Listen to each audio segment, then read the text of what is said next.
Hey, welcome to Creative Block. We're your hosts, V. And Sean. We interview people in the creative industries about their life, work, and hobbies while we doodle jam.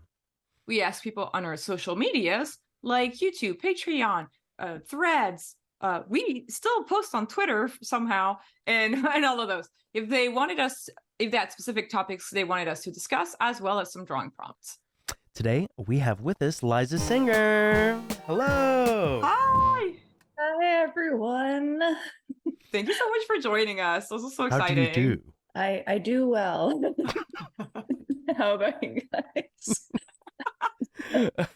I'm sick. I'm coming to you guys live from my deathbed. No, I'm just kidding. I'm over here with too much candy and a bunch of emergency, and we're gonna do this episode anyway, and I'm gonna just try to come with a delirious fever energy. Yeah. Wait, I've always called you Lisa, but do you go by, is it Liza or Lisa? It's Liza. Liza? Oh my gosh, that's so funny. Wow, I've been calling you the wrong name this whole time. Liza, you're storyboard artist and director, and you've worked both on TV and feature, and you also have a graphic novel in the works, correct? Yes, I do indeed. Yeah, I've been working on it for a while now, actually. Oh yeah, how long? Oh my God. I think it got bought in, was it 2022? Like that long ago? But contracts took forever. So I think the contract was wrapped in June of 2023. I've been working on it since. Oh no, sorry, 2021. It's 2023 now. In my head, I was like, it's 2024. I have lost the years. But yeah, I've been working on it since 2021, I believe, was initially when we had the auction for the book. And then I was working on it through 2022. And this has been my lines year, basically, because it's a 300+ page book. So it is. That's a monster. Boy. Yeah, it's a big boy. How did that come about? Because I mean, it sounds like you have a lot of it, or you've had a lot of it planned out for a while. Was this something that you pitched, or were releasing pages from in short amounts?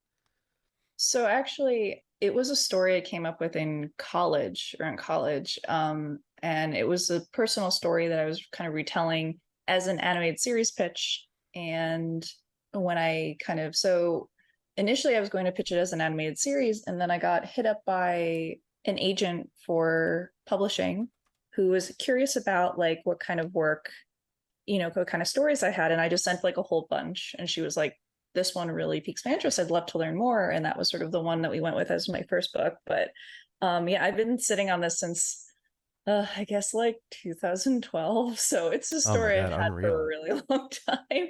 So I kind of always knew that it was something that I wanted to tell. But yeah, it's been a long time coming. What do you think it is about like college and like high school idea? Do you think that like we just had more time to like fully flesh out worlds because we weren't like fully working full jobs? Because I've had this similar things happen where there's just ideas from like college or high school that like ended up being things that expanded way longer, way after. Yeah, I mean, for me, that's kind of been the case where I've always, I feel like I was bored in school. I think that's like the simple answer is it wasn't even that I was, it's like you're trying to fail all the time where you're kind of sitting in class mulling over, you have a notebook, you're drawing down ideas rather than paying attention in class. And that just kind of, fills that time where like, I feel like I'm always working now. So I don't really have I'm always struggling to find the time to kind of be creative, though I always do. I have a ton of ideas still that I'm working on, but I think those I try to refine in some way to like always kind of come up with, new ideas. I'm realizing that drawing is distracting me. So yeah. Don't worry about it. So I'm going to re-say that. Sorry for that. Yeah, I feel like always the ideas from high school and college kind of stay with you, and they're always ones that I kind of try to look at and analyze and expand on. I mean, one of the ideas I've been working on forever that I wrote recently as a pilot has been an idea I've had since middle school. And in middle school, it was like, I would say like a very baseline, like shonen anime style thing. And it has grown into like a high level, like political sci-fi. And it's like changed a lot in terms of sort of the depth of it, but it's always kind of lived with me. And I think that that's something that always happens as your characters sort of grow and live with you over time. And maybe because I was a very lonely only child, I was like, they're my friends. So my OCs and my stories to me, I think, live in their own kind of world, just kind of growing in their own way. And I don't think I've ever lost them. But I do come up with new ideas on occasion still, even as an adult. That is so cool. This is a complete tangent, but you talking about being an only child living with your OCs / imaginary friends reminded me of this YouTube video that I saw recently about this little boy who is an only child and during the pandemic didn't have like friends to hang out with, so he made friends with his Halloween decoration skeleton, and it's so cute. So complete tangent.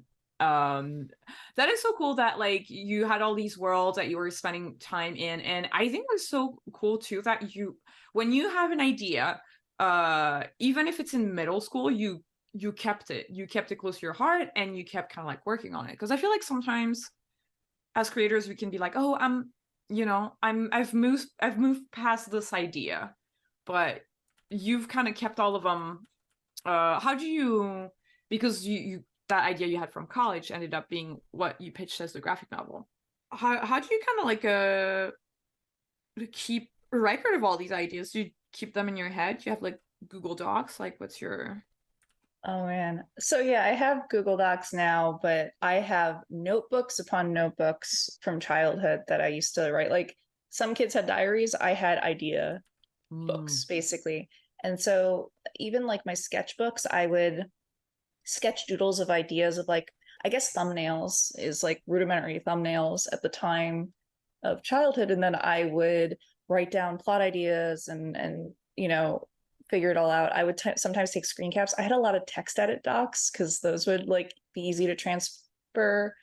Like I remember the first time I posted that middle school idea, so not this college one, but I posted it on Neopets for like on the forums for feedback. Yes. That's like how old.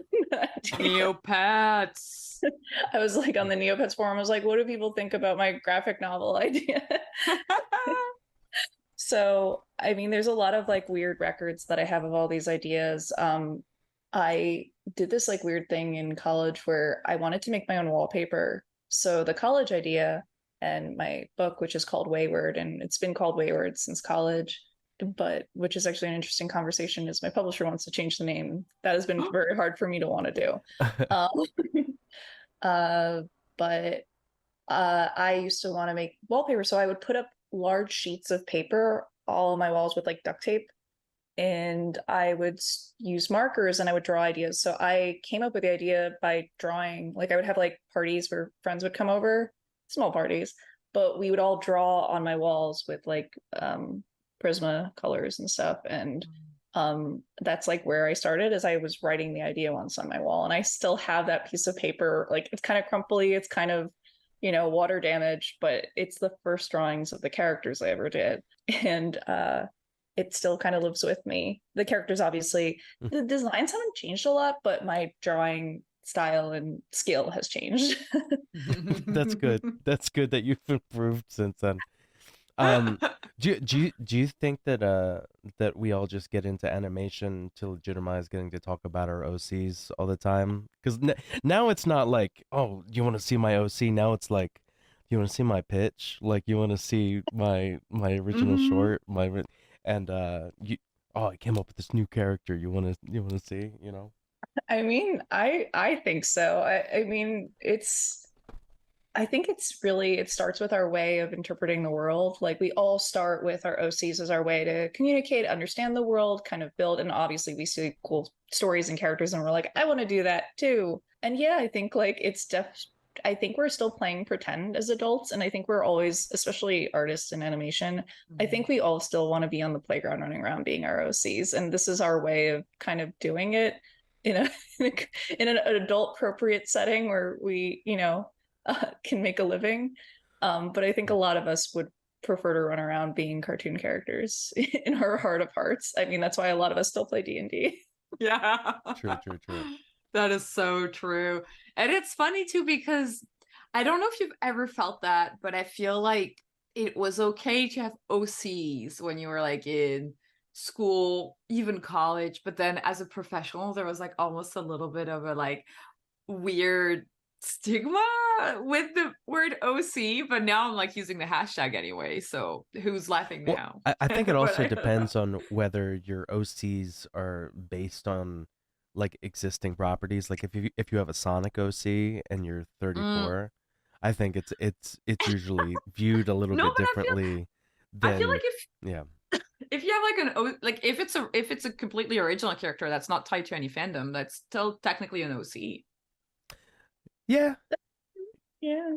right? I don't but know. I mean, yeah, I guess that's I don't know. Like I said, I think that's why we sort of get into like like someone who makes a comic or a weekly strip or whatever. They're just drawing their OCs, like Yeah. they're just making a comic out of their little guys that they made up from scratch. So, I guess it just depends on I I don't know. Does maybe the word OC cheapens it or makes it feel more juvenile or like a learning thing or something? I mean, yeah, I think there is like a weird inherent bias because like OC did start with like, you know, I think it was the fan art fan fiction where it's like, I insert Yeah, my OC into this world. And again, yeah. like the terms like Mary Sue, Gary Stu, like came from Mm. that world. And certainly, oh my God, I did write fan fiction when I was really little. And I remember one of my first fanfics I ever published had like an embarrassingly very overpowered OC that had like all the trauma and all the character that you could imagine. It was for Naruto. Yes. Naruto Like, was this like franchise where like all the characters were like so traumatized. I think it was kind of one of those first shonen where like they all had it hard. Like no, for sure. And I think that's why I was like, I was out competing for the trauma too. It was just about being powerful. It was also like, who could my character have the saddest backstory? yes. So funny. It's so true. I mean, I also know a lot of people, I won't rat them out, but I know some people who've converted what were once OC stories or fanfics into stories that they now, you know, pitch and develop. Like I mean, I think I even am sort of guilty of that as I used to be on role play forums, which I don't know if you guys know what those are. This is me just completely Yes. nerding out and revealing. Yes, okay, good. Yes. Don't worry. You're in animation company. We get it. So glad. No, I I yeah, mean, there's a lot of stuff that I think is similar. Just it's evolved too. Like there's a lot of like Twitch streamers that'll go into a Grand Theft Auto and they'll all like play different characters and do voices and live like in the character in that And these world. are So that so popular. Like So what were you saying about the role playing forums before I cut you off with Grand Theft Auto role play? it's okay.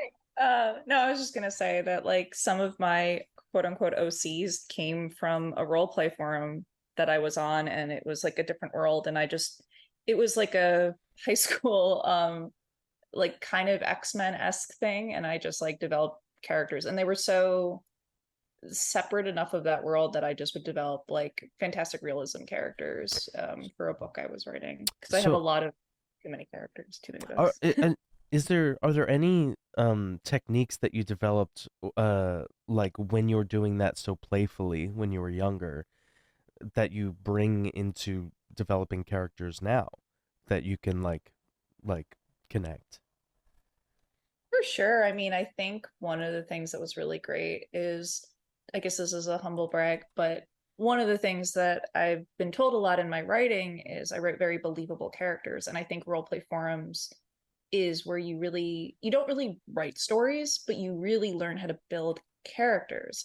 And I think the reason why I've become good at dialogue is purely from that experience, because I would also write against writers that were much better than myself, confessionally. Like, you know, I was a kid writing with adults who really knew how to write, and like having ways to develop or challenge my characters, because I would role play as those characters. So I would play with other people and discover things about my characters that made them so deep. Like, I think a lot of my OCs have so much depth to them because I had to, on those forums, build out so many possibilities that, you know, when you just build a story flat and straightforward, you're not even considering like the mundane of like, how does my character make breakfast? Like, what do they have for breakfast? Sure. How do they interact if they get rudely bumped into at the library? Like, very mundane things. I don't think people realize how similarly developing a character and world building is to like making like a D&D character. Like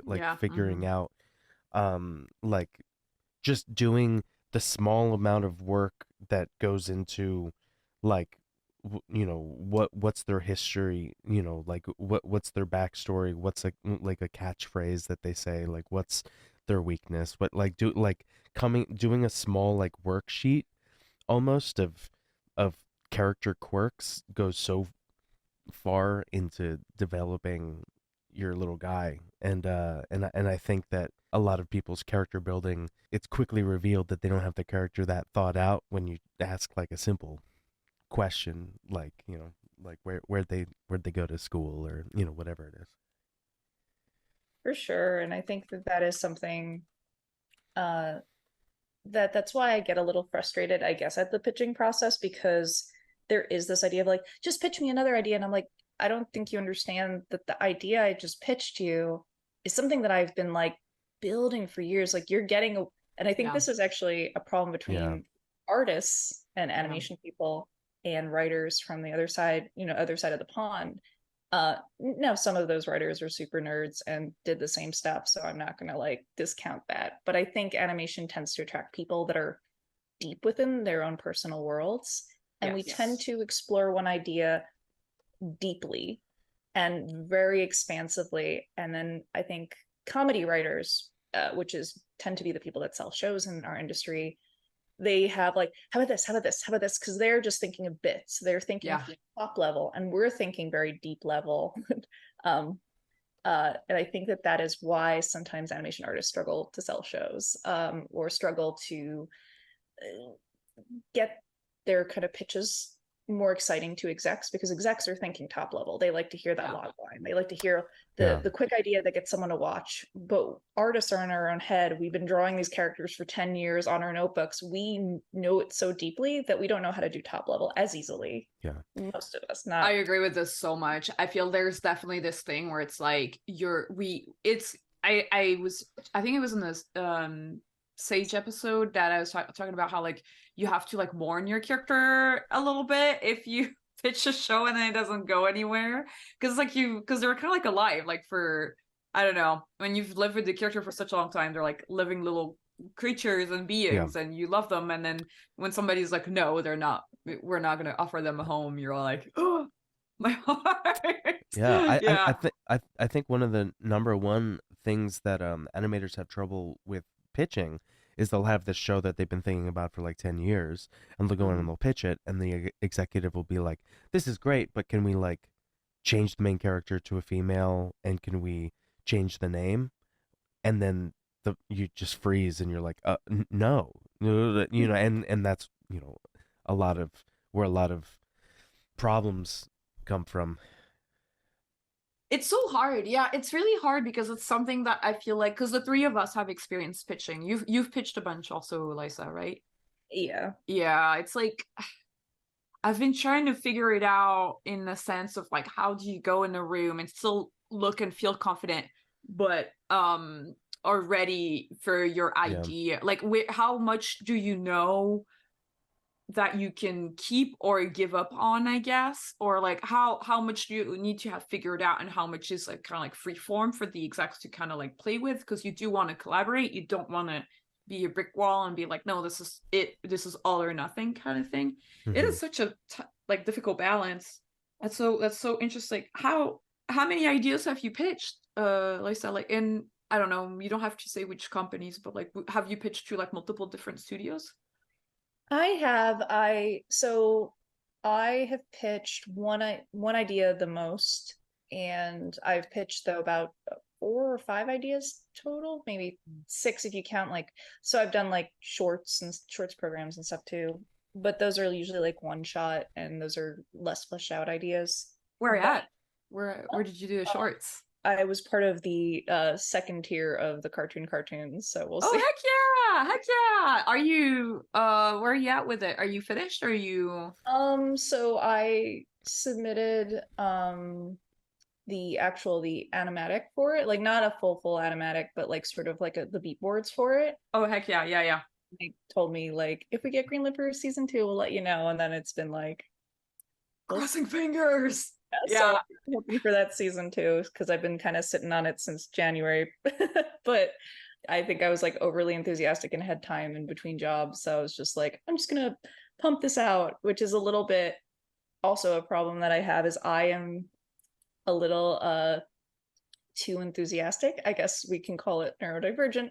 And I tend to, if someone says like, I want this thing from you, I tend to pull like an all-nighter level, sleepless nights, get it done in a week, pump it out, and I'll send someone too much stuff. And that is something that through this career I've had to learn to kind of tone down because it becomes off a little too enthusiastic. But it's definitely been a learning, a growing period for me where I'm like, not everyone's as excited as you are. And not everyone's like pulling those 48-hour like nonstop work days to get stuff in.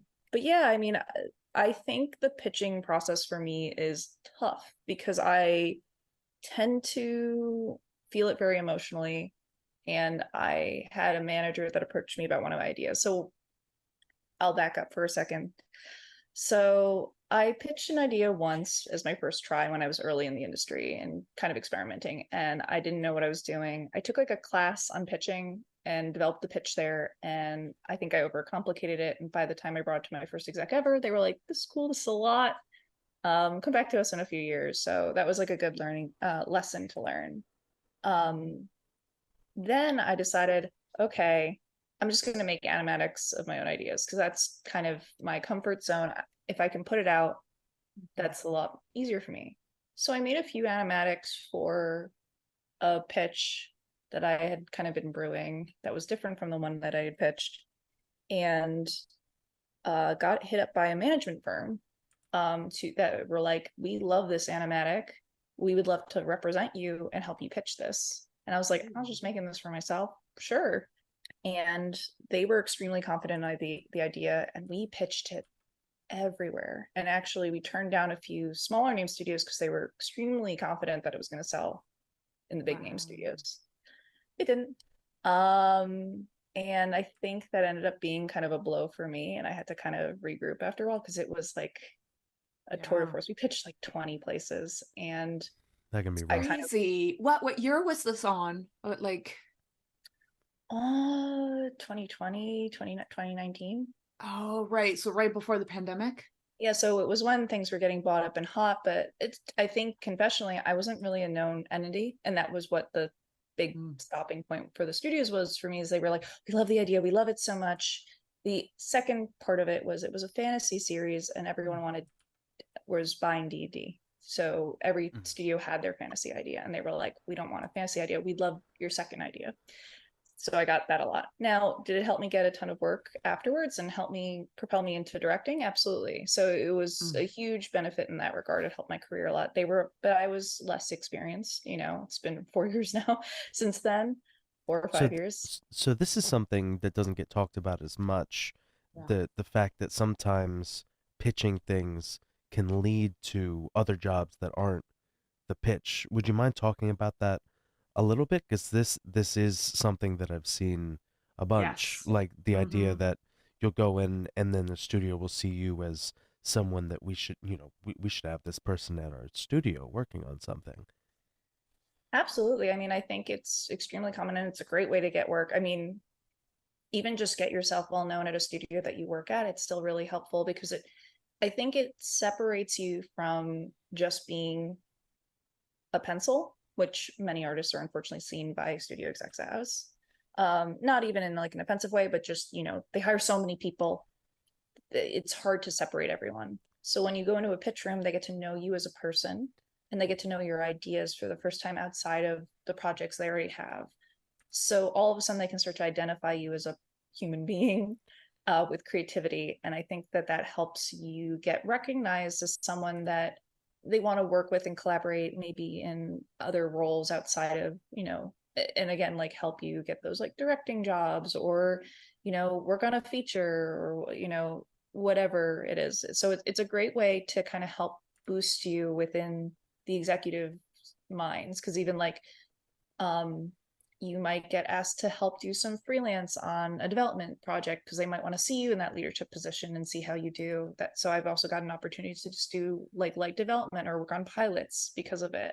Because also one thing that was helpful for me is I started an adult, that was like my break-in.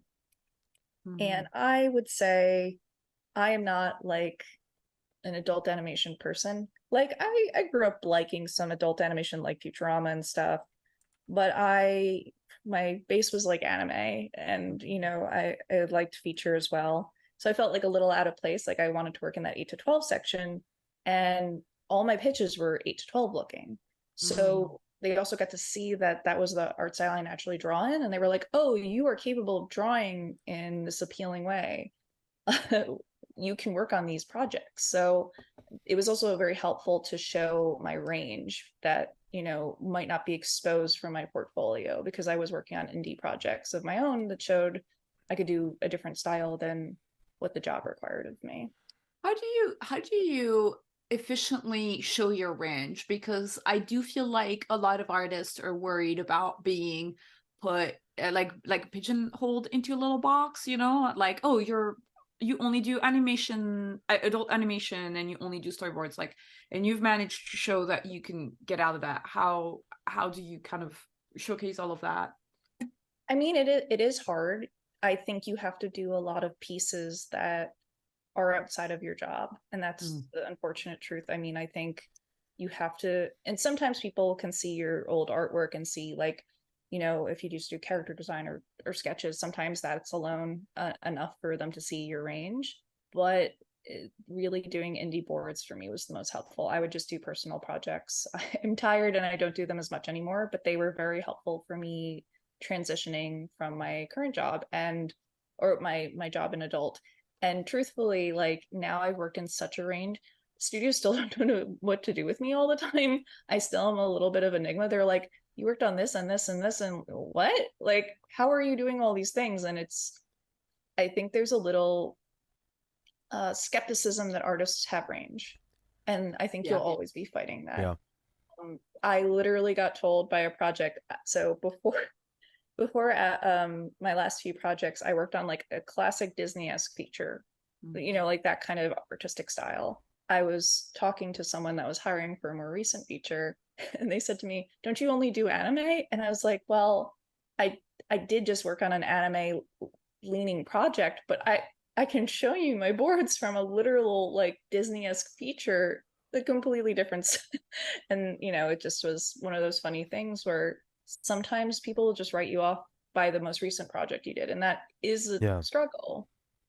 I won't deny that it's hard to get out of that box. But also, when you do the personal projects, they can't just be a personal project. They have to be in the style that you're aiming for as well. And also connect with the people in those projects. I reached out and tried to learn the art styles of those projects too, that I wanted to work in, versus like, I think sometimes people do have a hard time breaking out because their art style, they lean too much into the seat of what they do know. Like, they are too comfortable now with like the adult style or the comedy style or the feature style, and they don't know how to break out. And I do see that sometimes with people who do want to break out but don't have the range in their personal work anymore because they've been so trained. It's hard.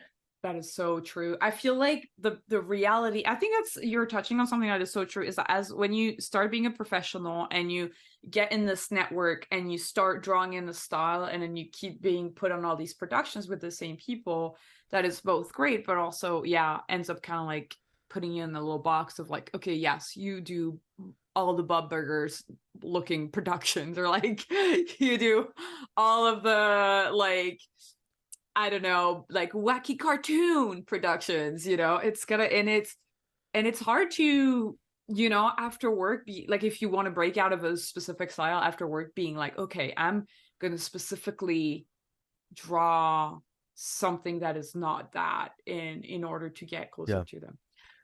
Liza, how did you get the motivation and like the energy to work on your personal animatics? Because it sounds like you did like 3 or 4 of them.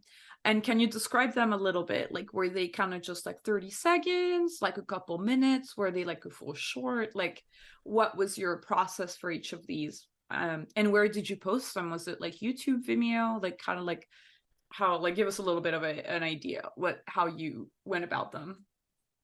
Yeah, so I first posted them on X. Okay, directly. Yeah. I would post them, and I would post little bites of them, and then I think I hosted them on Vimeo, and then I would put them on my website.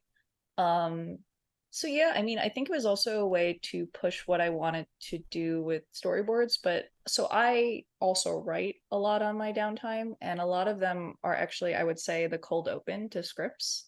And that was the majority of the shorts I did, was just taking the cold open of a script I wrote and converting it into a scene.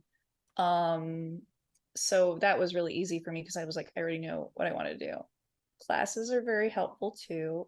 One of them I kind of, my longest one, and I think the one I'm most known for on the internet, if you will, is this piece called the Father-Daughter Dance. And that was how I got my first feature role, actually, was the producers saw it online on LinkedIn. I posted it on LinkedIn, and they said, we found your animatic on LinkedIn, and we loved it.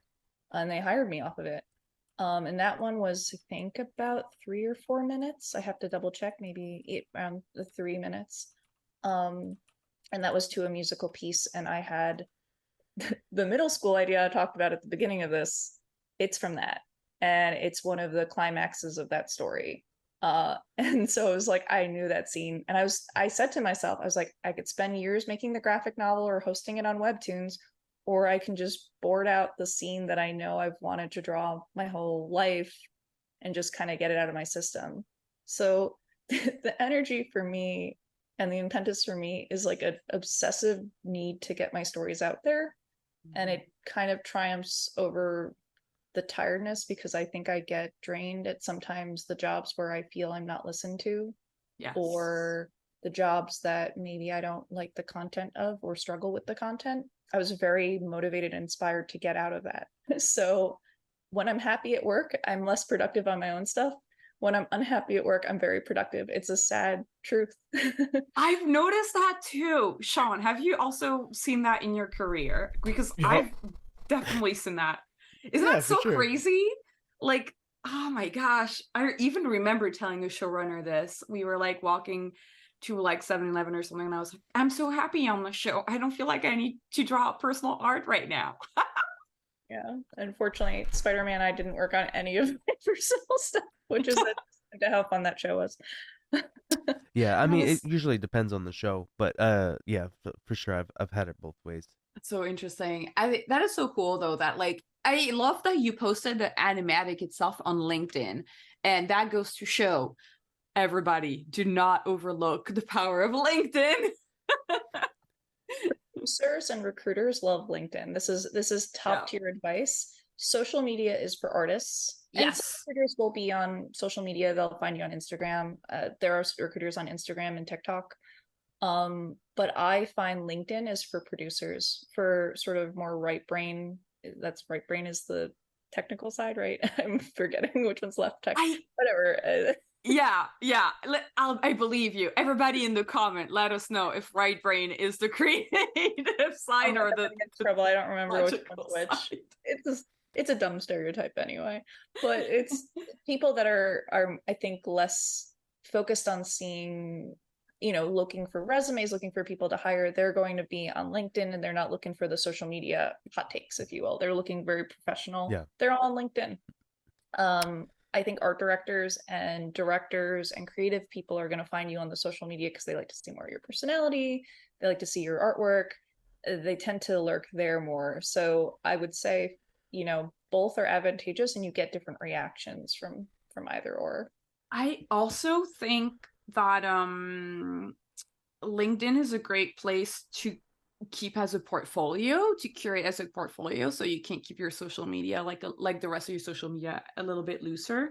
I think that's so cool. And that also I had this thought, because you're talking about how when you started pitching, one of the things that you kind of ran into was that people were like, well, we don't like know you enough, or like you don't have a name yet, blah blah blah. And I feel like on LinkedIn, it's true that producers are going to be looking at like, oh, do you have like 20 plus years experience? Have you been a supervising director prior, et cetera, et cetera? Like people are definitely looking at like profiles on LinkedIn in that very specific way. That's very interesting. Yeah, I But mean, you're I saying should it's not going to be followers as much? Is that what you're saying, V? Yeah, what I'm saying is that like they're looking, like the algorithm will bring people to recruiters and producers differently than on social media. You know what I mean? Like the algorithm is going to be like, oh, how long have you been working in the industry, kind of thing. You know what I mean? It's like, I don't know. It's just a thought. It's half baked. I mean, I think that that's super true. I think on LinkedIn, they look more at your resume, and on other social media platforms, they're going to look at more of your following or, other aspects of you. So I think there is definitely value to both in different reasons. Like, I mean, I will say, like, my first feature job, I already had experience, even directing prior. So it was like, I sure they looked at my resume afterwards and said, oh, you worked at this studio, you worked at this studio, you had this experience. It wasn't just like flat out, we're going to hire you for this job. And I think that that's also something that's important to keep in mind, is these are great jump starts, but you're not going to get your show off of it, but you'll get other opportunities. And I think going in and knowing that and being comfortable with that, like, studios are looking for that level of experience in your work, not just your work. So it is like you need both, which it sucks, but you can boost one with the other and vice versa, for sure. Yeah. I think, okay, what's really cool is that you were talking about how you got your first break in animation in an adult show. And I kind of want to take us all the way back to university, like college. Like, did you study art? So I wanted to. My parents did not want me to get an art degree. So it was so I got like this weird degree where I got to do art, but I also had to study other more practical career options, specifically computer engineering. So basically my parents were like, we're not helping you with college at all if you want to pursue art. They were like, this is, we're not going to have a destitute artist child on our hands. We love that you want to do art, but you have to have a backup career and your grades are too good. Which is a kind of weird backhanded compliment from my parents, where they're like, you art school is for, kids with bad grades. But I did this like degree where I actually went to this like kind of tech art program. It's a really cool program. And I would make like these animated projects that you can interact with, basically kind of pseudo games, but a little bit more art project-y. And that was kind of like, I wanted to make stuff like that. And then the problem I found out very quickly is there's no job market for anything like interactive stories that kind of are animated projects that you would interact with. Like, it was very experimental and arty. And so my choices were tech field, pretty much. And I knew that I wanted to be in animation or games. Those were like kind of my two passion points. So I took a job and I was doing assistant producing for games at Scholastic. That was my first job out of school. And it was cool, but I was doing a lot of like documenting, like I would do like these like docs and I would do write-ups, and I wanted to be writing or drawing. I wanted to be in those kind of subsets, and I didn't want to be in production. I think that's a pretty common story as first people's job in these fields, is you get into production. But I was in New York. My parents didn't want me to move away from New York.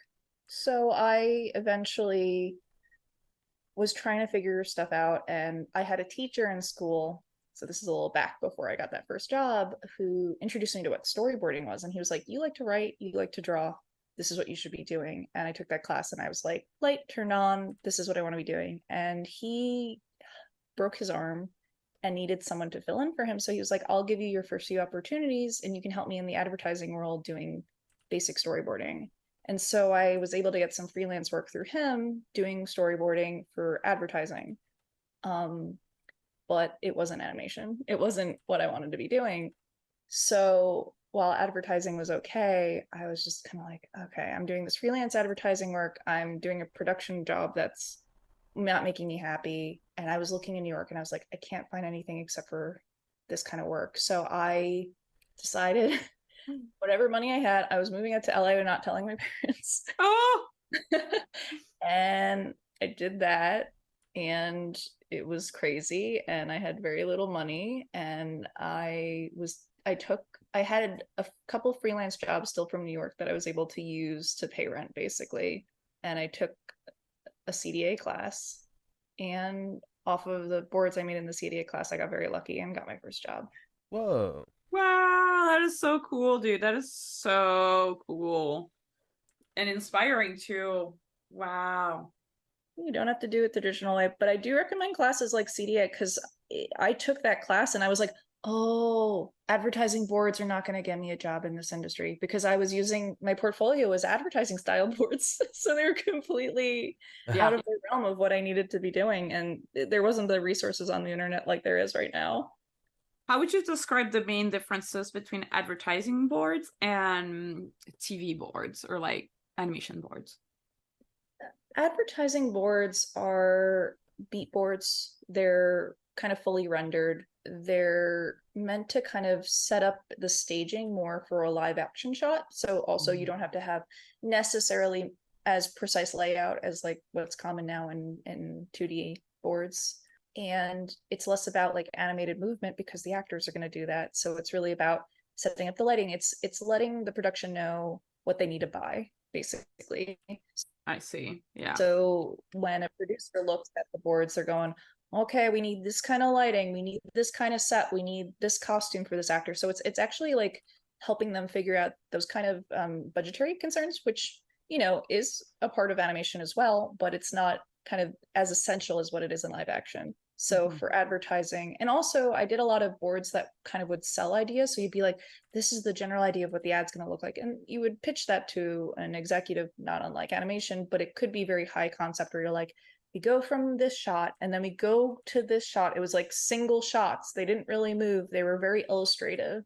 And that was actually the criticism I would get when I first went to like CTN and stuff, was they're like, your stuff's too rendered. And I didn't know what that meant at the time because I'd never seen TV boards apart from like the very few like Beauty and the Beast boards. Like that's all you could find online when I was still like applying for stuff. So I was like, I think this is what I'm supposed to do. I had no idea. You're like, what do you mean? My drawings are really good and finished? Why is that bad? Yeah. So it definitely helped, and I really appreciated like CDA or places like that, and it's why I'm a big advocate of. I've said this on a few podcasts now, but I'm a big advocate of CDA and these classes and stuff because no one's going to tell you what's wrong with your portfolio like a class will. And you'll find out the fastest of what you need to do and how you need to improve. And you'll meet a lot of people that are doing the same thing or want to do the same thing as you. So it's a great way to meet people, especially when you move out to a new city and you know no one, which is what happened to me moving to LA, where I was like, I have no friends. How long did it take you to find like a new circle of friends and to feel like comfortable in the city?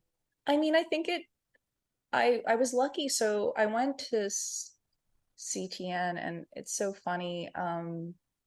I would not consider myself a social person, but I would wait on lines, waiting for my portfolio to get reviewed. So I'd start talking to the other students in line, and I made a few friends through there. And there's still people I talk to out here, which is quite cool. Like I knew them, and I kind of reached out, and I would get lunch with them on occasion, and they were really nice and supportive. And it was a different range of people that I met. Like, so some, were a bunch of students from this one school. Actually, I met CDA students there, and that was how I was able to learn about CDA. I don't know if you know Lorraine Great by chance, but I love Lorraine. Lorraine was one of the first people I met out here, and she was super helpful and nice, and taught me about CDA, because I had no idea where to even take classes. She was a student there at the time. That is so cool. Yeah, so that really helped. And I mean, I think still it was like kind of people that I touched base with very one time, because I came out and then it was kind of like I disappeared, and then it's been cool to like reconnect with people after all these years. I think it took my first production really for me to sort to meet and befriend people in this industry. And Disenchantment, we had a lot of young people on the production who this was their first job. Like we had a swell of that on that production, so we all kind of came up together, and that was really nice. And I think that I would like hang out a lot with the designers and the painters, because the board artists were older, but a lot of the design team was younger. So I'd hang out with the design team, and I would just kind of lay on the floor there sometimes after lunch. It was like a kind of Rough Draft is kind of a weird studio. So how would you? Okay, that's really interesting, because we haven't really had anybody from Rough Draft on the podcast. So how would you kind of describe the vibe of Rough Draft? So Rough Draft is a smaller studio. It definitely has, the studio head, you get to know more. It's more intimate. It also is kind of, they want you to kind of stay there for your whole career if they really like you, and kind of work your way there. So it's less, there's kind of the opportunity to stay there, and it's almost like more of a traditional company like back in the day, where you work there, and you work there for life, and you raise your family there. And there's not as many opportunities to bounce around. I think with other studios, it's kind of the callousness. It's a positive and negative, because at Rough Draft, you're kind of part of this very tight family kind of unit. There's a lot of chastising in some capacity if you like take a long lunch or you kind of abuse the system. There's this kind of expectation that you're loyal to them. Where on the opposite end, major studio houses, they'll drop you as soon as the production's over and say goodbye. So there's positives and negatives to it for sure. It's its own unique kind of space. But again, I think it was a great space to make friends. Like they have a ton of dogs there, which is really cool. Oh, that's so cute. I love that you have dogs in-house. And I did have like great mentors there. I think that they take mentorship there very seriously, but it's a unique place. It's definitely different from any other studio, and definitely feels like a very different kind of space than any other studio. Yeah, because it's true. When you work in like studios like Nickelodeon, Cartoon Network, Disney, like they're big. They have like a ton of employees, and even Netflix, and you feel like yeah, it's a little bit more like project based, and it's not so much like, oh, we're going to try to retain all of the employees. And that's just a philosophy. It's a philosophy for companies in general. Like I don't know, I feel like when someone's just like trying to interview at a new company or job, that's can be part of the questions to ask, is like how long other employees have been around and stuff like that, because that kind of gives you an idea like, oh, is this somewhere where I'm just gonna like hang out and like raise a family and stuff, because that's part of like, you know, plans for like a life, right? Like if you're somebody who's like, okay, in 5 years I kind of want to have a family, those are kind of questions you want to ask in interviews to kind of figure that out.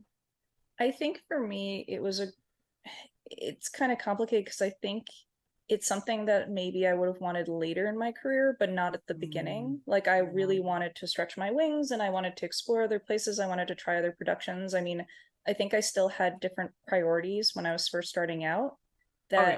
Yeah, like I didn't want the security at the beginning of my career. You know, as you get older, you absolutely want the security, but I think just kind of staying on one production for the rest of your life, like that didn't sound ideal to me at the time, even though I think that they really liked me and they really wanted me to stay.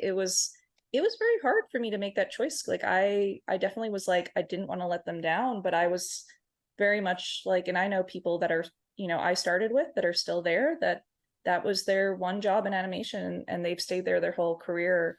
Where for me, I was like, I really wanted to spread my wings and try other studios. And I think that there are positives and negatives to both choices.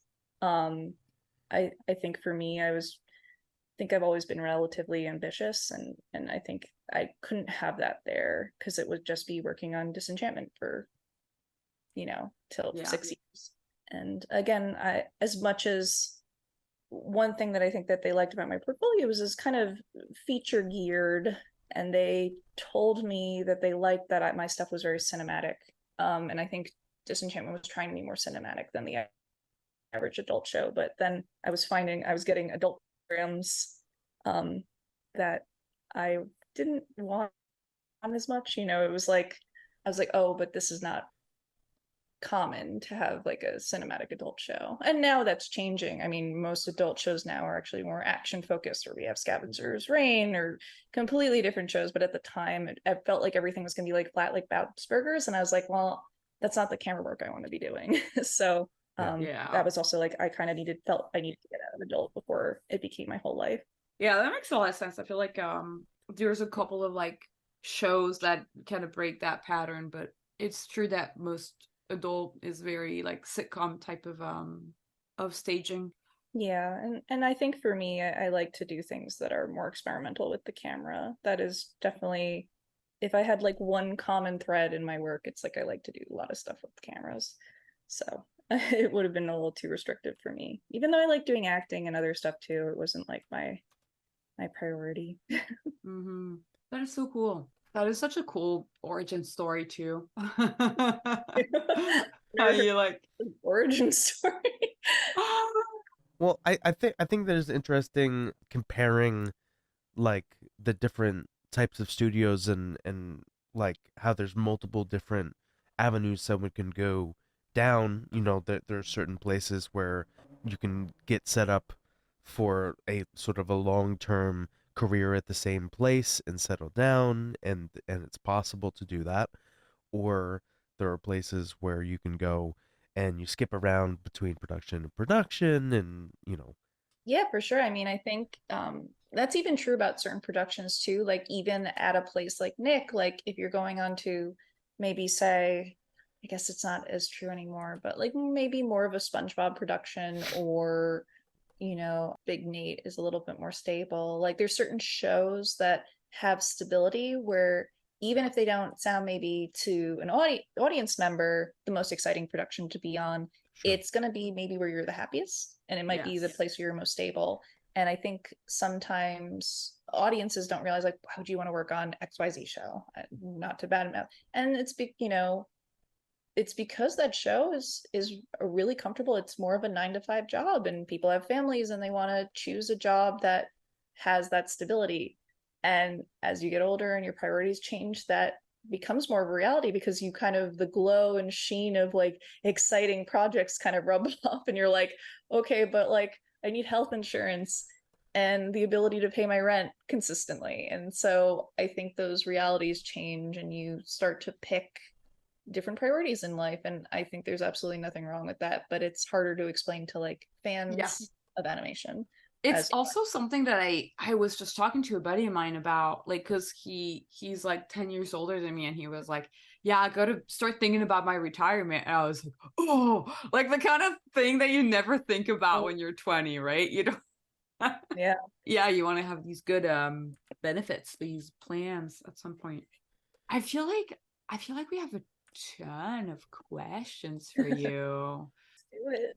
Let's get into some of those, because so this is kind of interesting from our patron Joe Benson. Hi Joe, he's been with us for a while, and it's a kind of an interesting question because it's, you know, how adult shows are like called adult, and there's like some stuff, like there's some boundaries, like even though they're adult, there's still some boundaries that you can't cross. So he asks, might be inappropriate or immature, but why is it that on HBO Max's Harley Quinn, they show so much violence and gore, and yet showing actual nudity gets censored? Were there ever discussions about it in the writer's room or the art department? I think that is more of an American thing. Nudity in America is more censored because of puritanical reasons. Where blood and gore is more excuse. Video games rate it, and it's really down to the rating system. It's NC-17. That's what happens, is it goes into the pornographic territory, so you have to be very careful about nudity. That's kind of the bare bones. We didn't have a lot of discussions about it, and honestly, I think probably the censoring happened after the platform. That might have even been changes, because like one of the discussions and big design challenges we had was, and you may censor me for saying it, but the penis room. There's a giant guy who has marble statues dedicated to his body part. And I had a friend who had to design that whole room and draw all of those penises, because it would be like statue upon statue. And I don't think we had any conversations about censorship there. That's so interesting. Yeah, it's like, That's the hack. You just have to have everyone transform into a statue just for that frame that you show the nudity. You just have to have Medusa come in. She comes in real quick, freeze you into a statue, and then she looks away. And I guess if it's a statue or an object, it's okay. But if it's an actual body, it's like, it's too real. But even then, like, we had like some risque like sex things in it too. Like I think they were taken out at some point by executives. I was not in those conversations because I was, a board artist at the time, so I was not at the higher levels of the production, so I couldn't answer those sort of questions.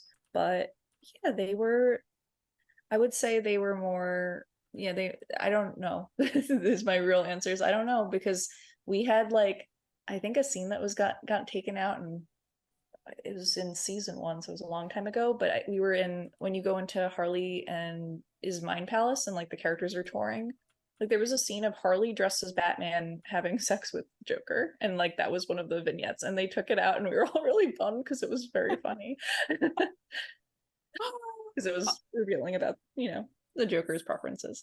Yes, that's so funny. I love that, the thing about, Batman and the Joker OTP.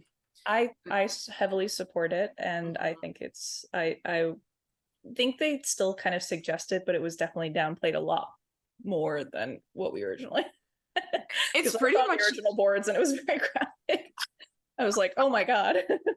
It's crazy. Like, I feel like there's some shows, it's funny too. So I don't know how the scripts were for you, but when I worked on Captain Fall, some of the scripts that we got were like very explicit, and we read the words and I was like, oh, okay, it just to mean that we have to draw every single of these words on there. And then eventually it had to be censored in a, I guess, smart way, in a clever way, where like you have plants or overlays to hide the parts. But it's kind of funny how the scripts can be pretty crude, and then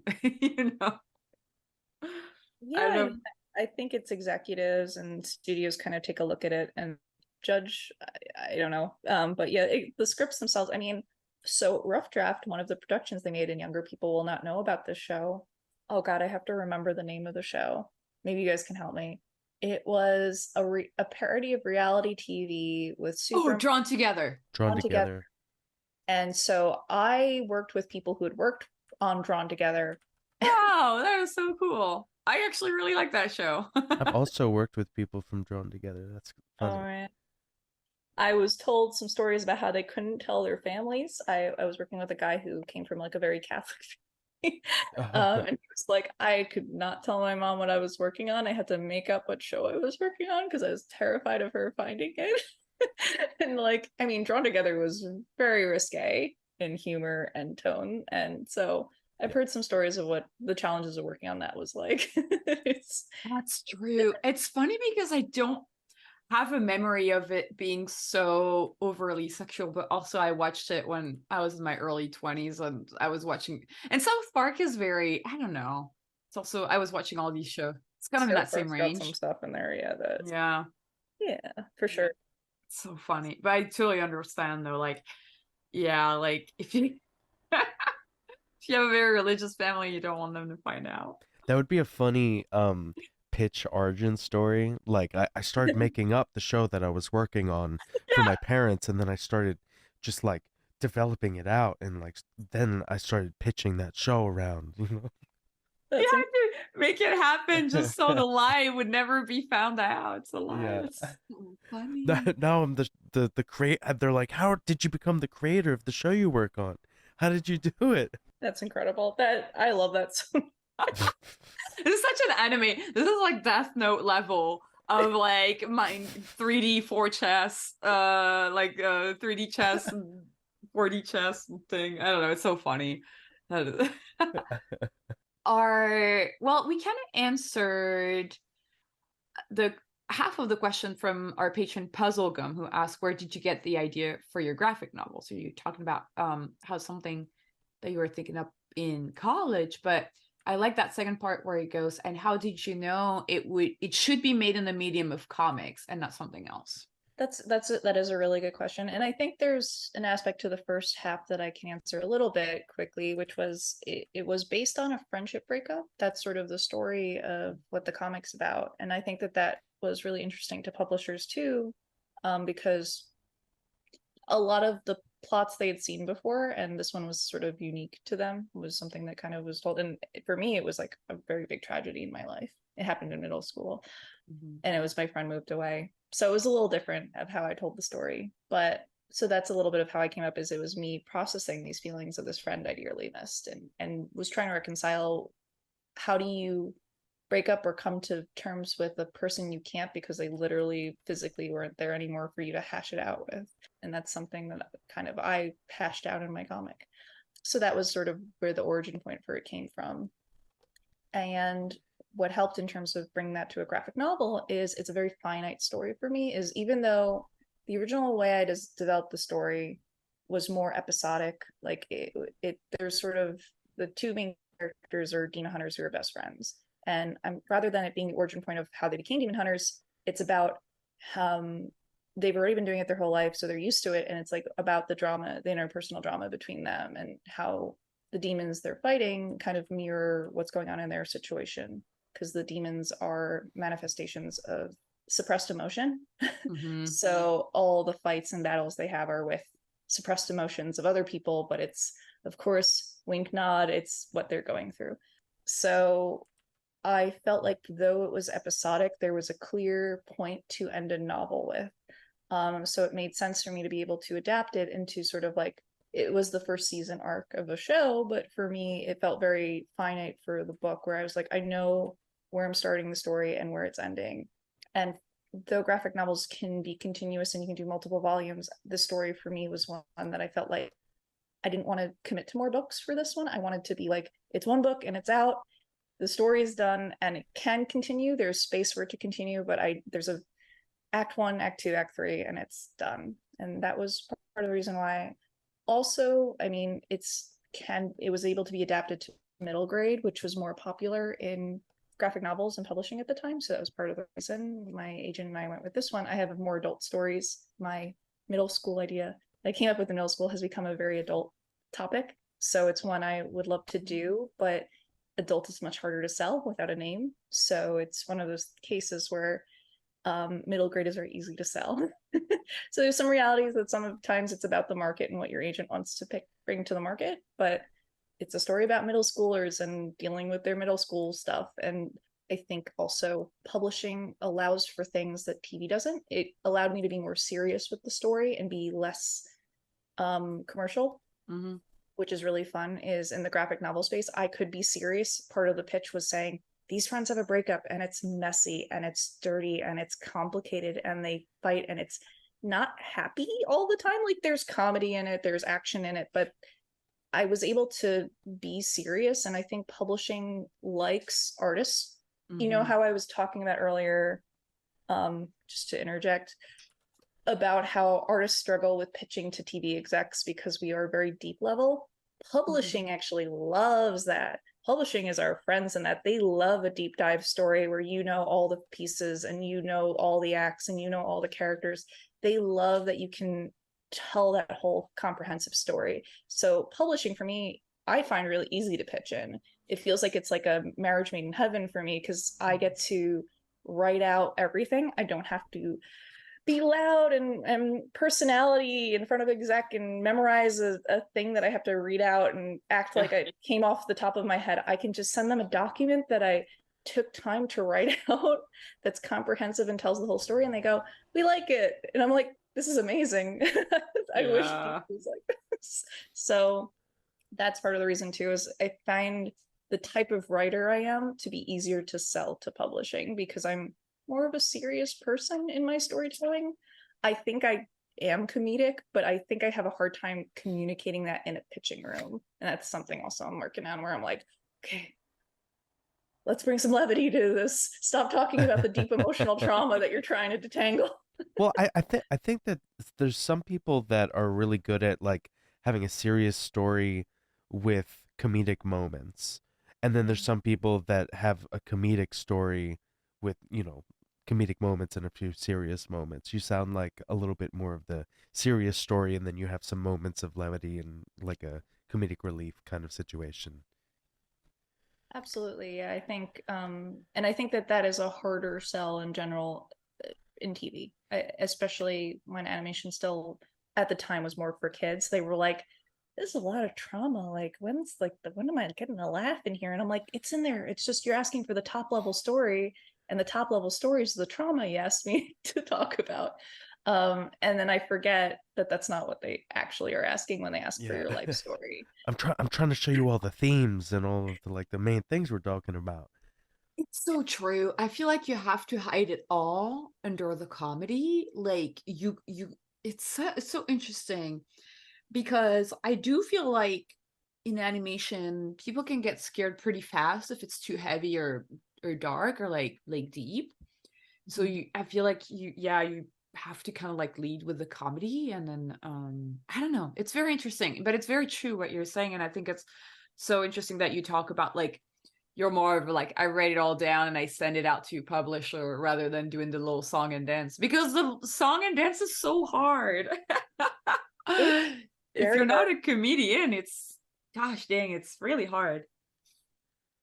It's very hard, and again, like I think I overcomplicate things, which has been like an interesting thing that kind of to know about myself. Like I think many artists struggle with this too, is again, it's that top level, you're talking from a place where you know your story intimately, and you have to know how to talk to someone who's never heard it for the first time and engage them. And one thing that I have done throughout my life is I've actually done like improv comedy, which I know I don't seem like the type, but it's been something that has helped me a lot in beating back stage fright, because I used to be a very, very anxious kid. And I think I got better at talking to strangers because I would push myself into awkward situations by doing improv. It pushed me to be a less self-serious person.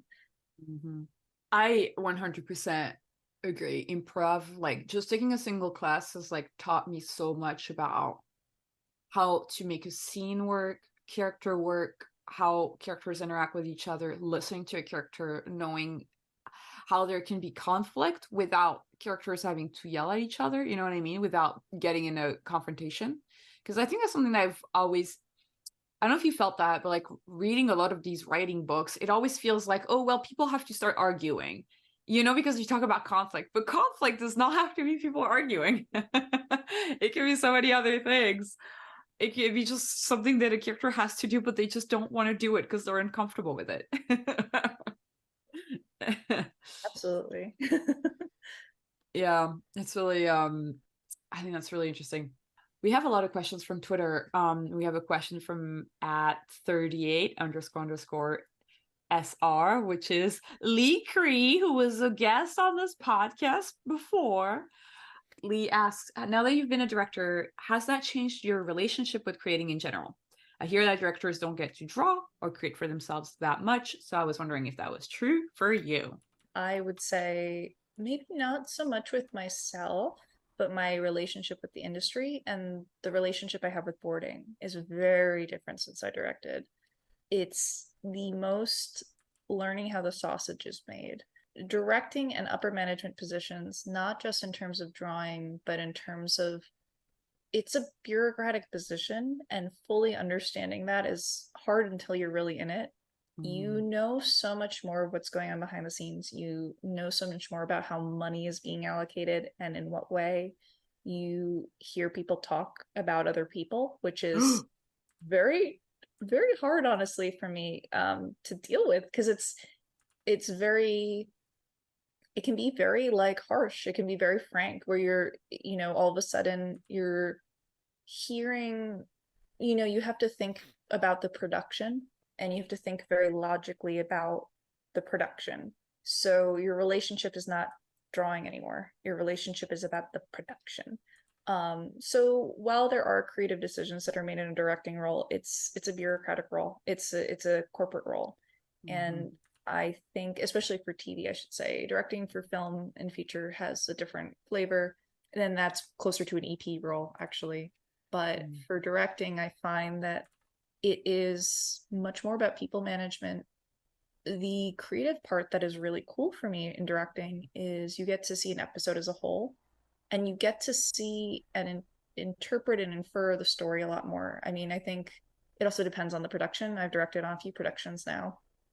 And one thing that Lee knows me from is Spider-Man. So highly. Is Spider-Man, we had an EP and writers that were very communicative about our freedom. On other productions, I was not given the same freedoms.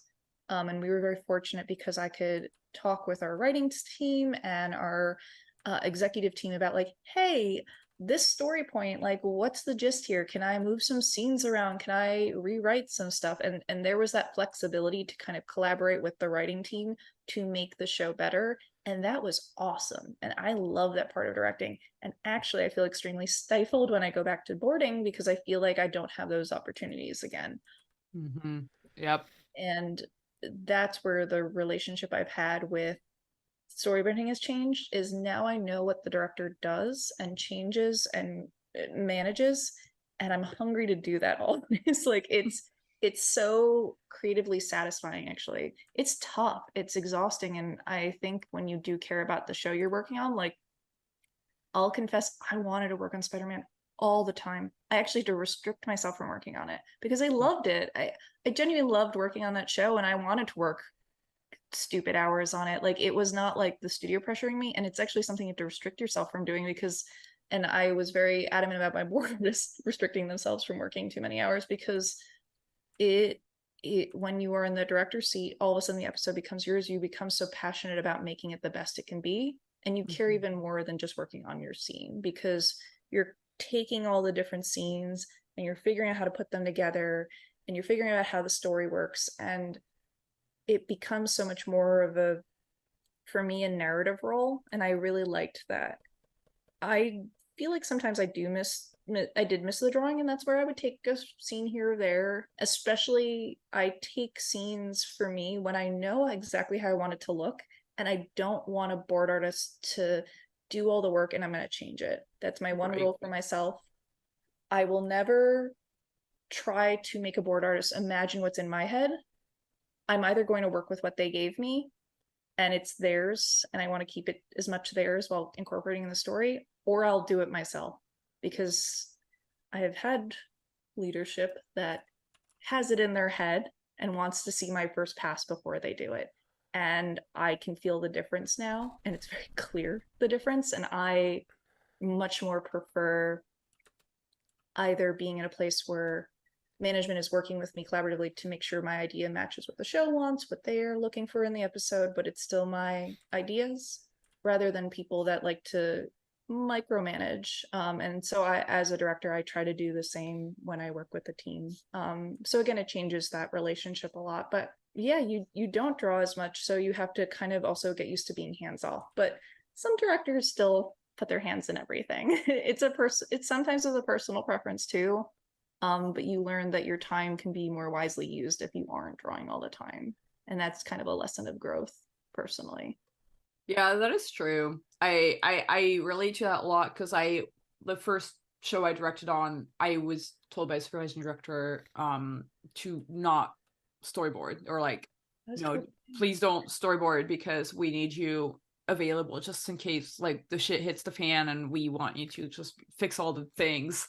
And you can't do that if you're storyboarding on a sequence. Yeah, that's really interesting. That's such a good analysis and good take on what directing is, because I do feel like directing can easily be misunderstood as something either too more creative than it is, or I do think there's like a lot of middle management and corporate, like you said.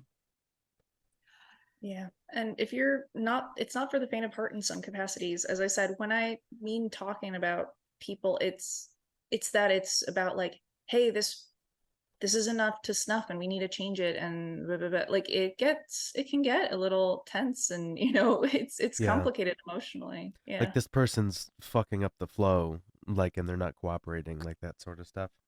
Yeah, and you have to be the one to talk to them because you're their manager. So sometimes, you have to have those tough conversations with people. You have to know how to work with people's idiosyncrasies, and you also have to be empathetic to people. And finding that balance is a hard thing that I think gets overlooked to do well, because it's very important to do, in my opinion, well, but not everyone is given the tools. And certainly one thing that you'll learn when you direct is you are put in a room and they go, and you go, what do you mean go? And you're given no tools. You have to figure out what a director does. At my first job, I had no idea what I was supposed to be doing. And then I learned, and I asked around. Ask your friends when you get that first position, ask everyone. I sat down with so many directors. I sat down with so many supervisors being like, what is this job? My supervisor's too busy. He can't talk to me. He said he's too busy. I need someone to tell me what I should be doing. That is so true. I do feel like, oh my God, what you're bringing up right now is so true, because I have been in a situation of like, we always tend to look up to our boss and to be like, well, our boss is the one I should be getting the answers from. But then sometimes we forget, no, you can ask your peers, because chances are, as a director, there's probably another director or two other directors on the show, and you can ask these other directors, like, hey, how do you go about it? Can we meet up? Can we get lunch? Can we like get coffee over Zoom or whatever? Because they might have prior rapport with the supervising director. They might know the EP, and they might know how the EP thinks and works. And you can get that information from not the EP, but from somebody who's worked with them. And that's something that I'd never really thought of before.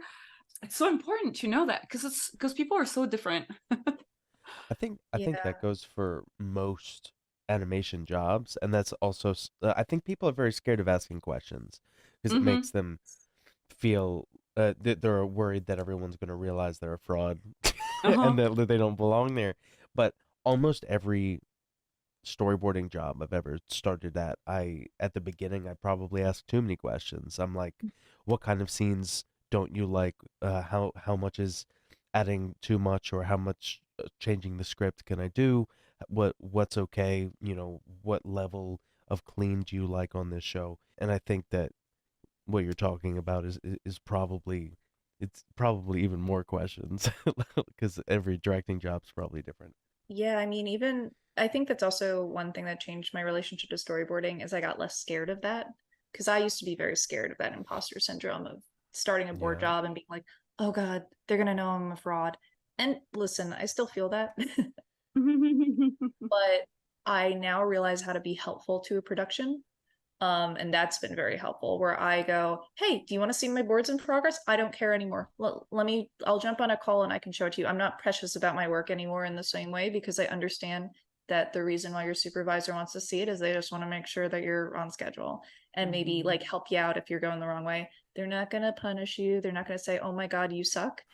That might happen if you don't communicate with them. Like it's a higher percentage chance that if you don't show them stuff and you're not helpful and you're not easily to contact, that's where you're going to get into trouble, versus someone that, even if you're not perfect or doing the job right, if you're enthusiastic, if you're checking in constantly, you're going to be your director's and production's favorite person, because that communication is so essential. And that was something that I think directing truly taught me, where I realized if I am constantly showing that I can communicate and get stuff in and it's on time and or even early, and I can show progress to the people that are working above me, they can feel more secure that they know that the production is going to be getting stuff in on time, which is a lot of the director job is sitting and waiting and hoping that Yeah. you're not fucking up. And not even in like a critical way, just in like, you're like, oh God, I hope that they don't send me like a empty storyboard profile at the end of this week, because then my job is screwed. And then I have to work 90 hours Yeah. to make sure that the episode is made. That is the scariest thing for a director. So if you Just can trusting provide people. yeah, trusting people. It's trusting people, but it's like what you were saying is like sometimes that's happened to me, that's happened to friends. You get like a storyboard profile, you open it, and you're like, well, there's 4 drawings in this. And you're like, okay, well, buckle up, because we gotta make this into 100 drawings. But yeah. No, it's and again, like I think when you're a board artist only, you don't realize how much you're affecting where everyone else is in the pipeline and affecting other people's jobs. And as a director, you become hyper conscious of that. So as V said, it's not only just, oh God, I gotta work 90 hours. You're like, oh God, the production that has to upload this file now has to stay up late because they can't upload the file until I'm done with it to make the PDF for the episode. Design doesn't know what the episode's going to look like, and they don't have the sets approved yet because I got in the boards late. It's like all these things, it's a domino effect, and you make other people suffer. Or edit isn't getting these boards on time, they can't start building the edit until they get all the boards. And so those are the things that I have such more of an appreciation for as a director, of being aware and appreciative of people's time and making sure that I'm not the pain point in the production as much as possible, because it really, sometimes you can't help it, disasters happen, life stuff happens, but even if you can communicate that immediately, it can help so much in just making the pain a little easier for everyone. Because the worst thing I could do as a director for me was having people stay late because of something that happened on my end. That's my biggest. It feels bad. Yeah, it feels horrible. You don't want that. So it's like trying to stop that from happening. And again, sometimes the pipeline blows up. I think that the biggest struggle that I've had in those situations is when I can see something that I really want to make a note on, but I know that it's gonna cause some other people some problems, and maybe we're like up against the deadline, and trying to let go of those things that like it's a note that's probably a personal preference thing that like no one else is gonna notice, but I know it's gonna gnaw at me for a long time if it doesn't get done. Yeah, those are big struggles too. Or even like, sometimes you really have a vision and your supervisor's like, well, I wanted it this way, and you're just like having to sit there and going, Yeah, you're gonna change it back, and then they change it back and you have to draw it twice. And sometimes that's just, I guess it happens with board artists and directors too. And I always feel very apologetic when I, ever give a note that, changes, because I try to always make it better, not worse for anyone I'm working with. But yeah, that can be like a struggle too, just like knowing what to fight for, when to fight for it, who's it going to matter to. I've definitely worked extra hours on things no one's pointed out because for me it was important, and it it gets to you. Yeah. I like to ask, especially directors, this. A lot of times some very silly SMP notes come across your plate, and I'm curious if you have any funny SMP stories. Oh man, I wish I did. I think because I've worked in mostly like YA or kind of adult spaces, I haven't gotten really. I'm trying to think of major SMP stuff that I've gotten, but only like when I was briefly on DC Superhero Girls, which was for a very short stint, did I hear some ridiculous ones, like mostly about seatbelts and stuff. So we didn't really have. Yeah, seatbelts is the girls, like the car was zooming around and it was like in chaos and they were driving on the wrong side of the road and they're like, do they have their seatbelts? And it was like, okay. On Sure. on Pickle and Peanut, they used to make fun of that because like they'd have a character on top of the car, but the seatbelt would still be on them, like coming out of the car, on them as they're riding on top of the car, like just to stick it to the SMP a little bit. Oh my God. That's incredible. I love that. I have a couple of quick questions for you that are fun from the at Art of CB Scorch. FromSoft says you can make an animated Elden Ring series. Yay! They give you two options. One, make a prequel series leading up to the event of Ranni turning into a doll. Or two, a retelling of her side quest. Which one do you pick? So interesting. I mean, oh, I didn't expect like a FromSoft, make your own series question. I think let's see. I think actually telling the story of how she became a doll and sort of the origin of the families would be really interesting, like prior to you kind of coming in, the Ashen One coming in, and kind of seeing the world, like the pre-world with seeing like the breakup between Renala and Radon, like seeing, the wow, it's been a while since I played the game, and now all the R names are blending together. What's his face?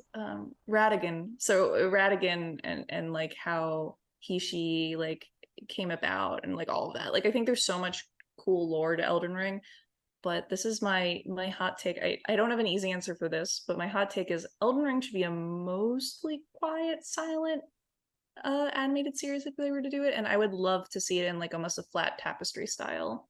Wow. That's like would be my dream. Hot take.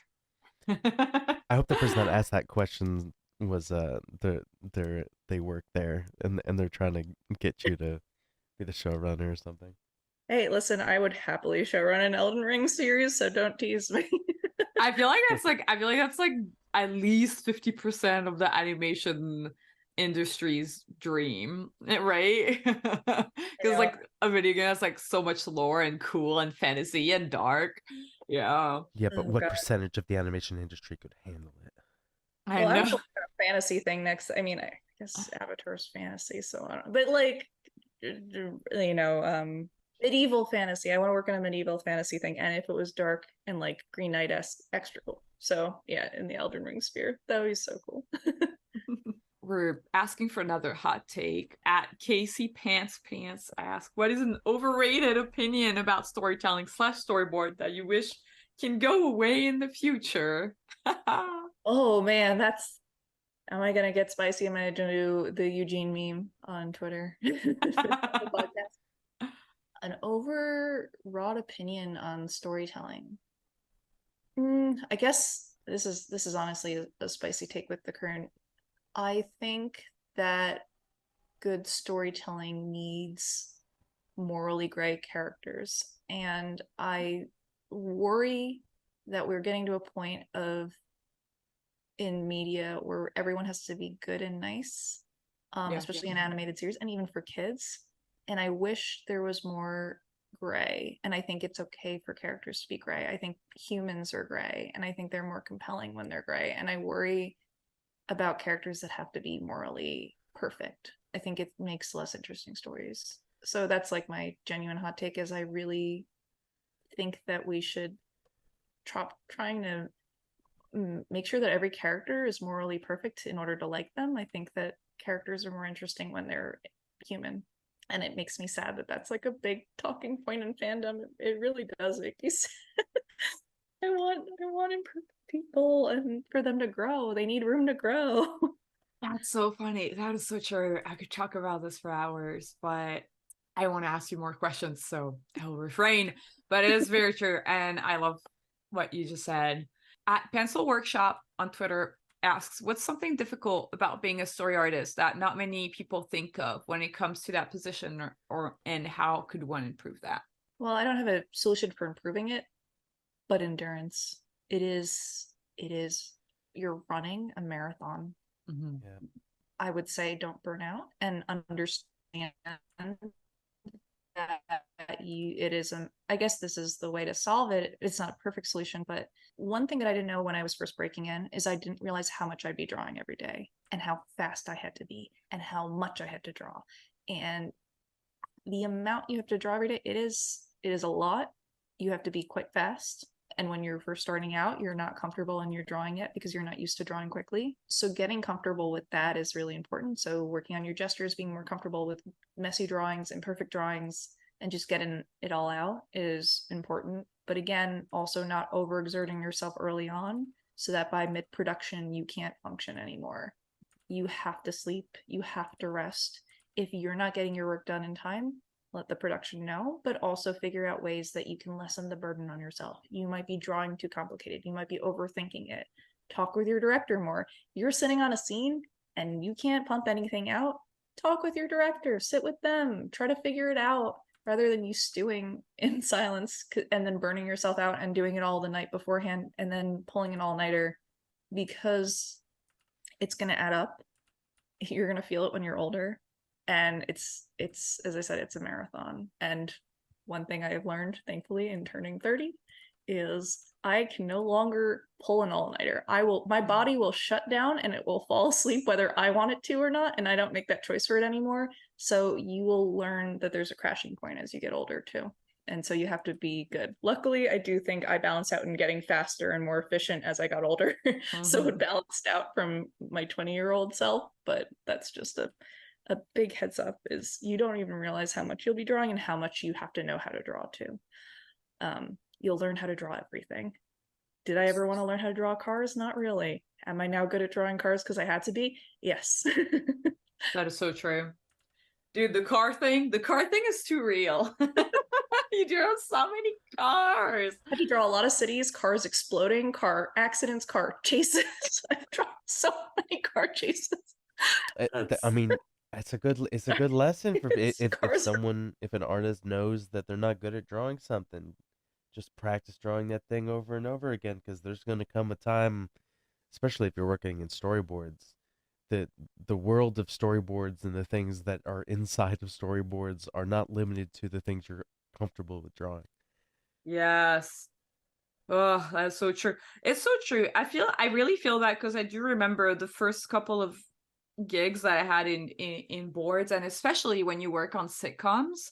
I feel when you work on a fantasy show, it's a little bit more loosey-goosey because you draw nature, and chances are that in your life you've been in nature, so you can recall it and you can draw it pretty easily.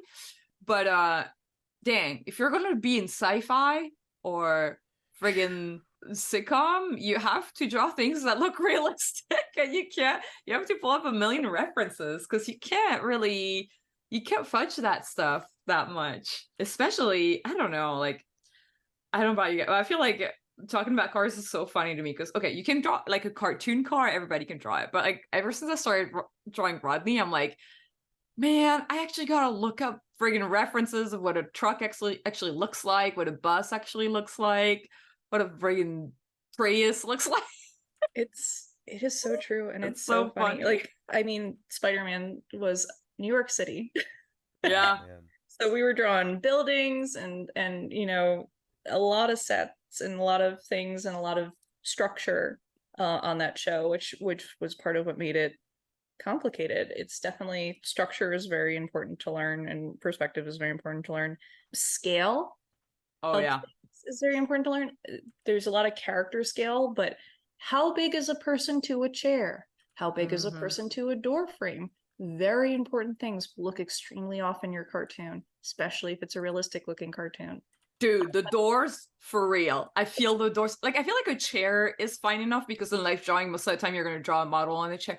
But the freaking doors, oh my god. And it's not even the height of the door, it's where you put that knob when your character walks up and goes to have to turn the knob, and they're reaching it chest level to try to turn the knob. You're like, oh, oops.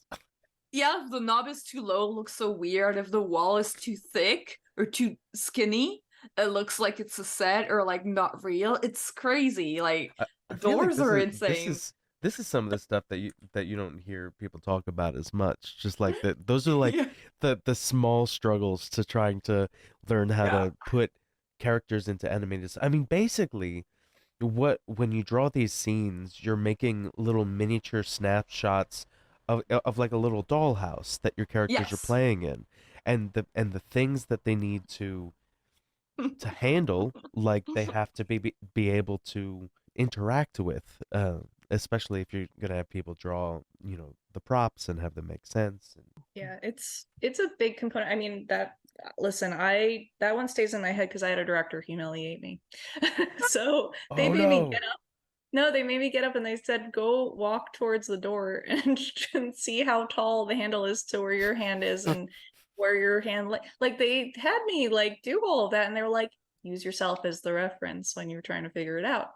And I was like, that's really helpful. And it was, it was on my Yeah. first job. I was called out. I didn't know how to figure it out.